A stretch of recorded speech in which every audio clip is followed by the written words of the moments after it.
2025 వరకు ఎవరైనా సరే మొదటి గ్యాస్ సిలిండర్ బుక్ చేసుకోవచ్చు. దాని తర్వాత 4 నెలలకు ఒకసారి ఒక్కొక్క సిలిండర్ చొప్పున 3 గ్యాస్ సిలిండర్ రాబోయే ఆర్థిక సంవత్సరం దానికి పూర్తి స్థాయిలో నిధులు సమకూర్చాం. ఎక్కడ కూడా పొరపాటు లేదు. అడ్వాన్స్గా మేము ఈ 3 గ్యాస్ కంపెనీలకి వాళ్ళకి దాదాపు 900 కోట్ల రూపాయలు చెల్లించడం జరిగింది.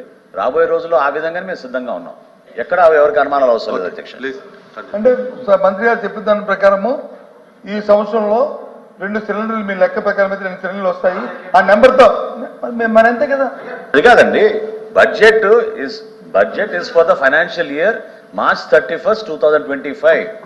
March 31, 2025 లోపు ఎవరైనా సరే మన రాష్ట్రంలో వారి మొదటి గ్యాస్ సిలిండర్ ఉచితంగా వాళ్ళు దీపం 2 పథకం కింద బుక్ చేసుకోవచ్చు.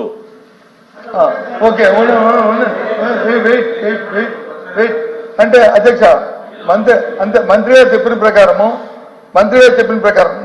ఇది నా కవిత్వం కాదు, నా తాలూకా అభిప్రాయం కాదు అధ్యక్ష. మంత్రి గారు సభకి ఇచ్చిన సమాచారం ప్రకారము March 31 వరకు ఒక సిలిండర్ ఎవరు బుక్ చేసుకున్నా సరే ప్రభుత్వం ఇవ్వడం జరుగుతుంది. వచ్చే నెల 25 ఏప్రిల్ నెల నుంచి ఈ పథకం ఫుల్ ఫ్లెడ్జ్డ్గా అమలు జరుగుతుంది అనేది మీ తాలూకు ఉద్దేశం. అంతేనా చెప్పండి. అంతేనా కాదని సార్, ఇది మీరు దయచేసి చైర్మన్ గారికైనా అర్థం అవ్వాలి.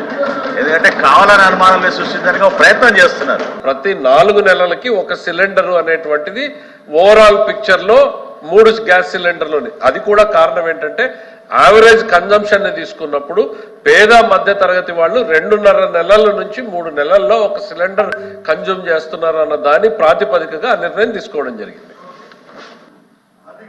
దాని ప్రకారం ఏంటంటే అధ్యక్ష, సపోజ్ సమ్ ఎక్స్పర్సన్ ఏదైతే దీపావళి మన్నాడు వాళ్ళు బుక్ చేసుకున్నారో, వారు చెప్పిన లెక్క 30 లక్షల మంది 40 లక్షల మంది 1 కోటి మంది బుక్ చేసుకున్నారో, వాళ్ళు 4 నెలల తర్వాత ఇది వాడకమైన తర్వాత మళ్ళీ వారు పెట్టుకుంటే ఇస్తామనేది వారు చెప్తుంది. వీరు చెప్తుంది ఏంటంటే వచ్చే ఆర్థిక సంవత్సరం వరకు ఇదే అని చెప్పి వీరు చెప్తున్నారు. తర్వాత 4 సంవత్సరాల తర్వాత ఇద్దరులో ఎవరు కన్ఫ్యూజ్, మీరు మీ ఇద్దరు క్లారిఫై చేయండి. నాకు లేదు కన్ఫ్యూజ్.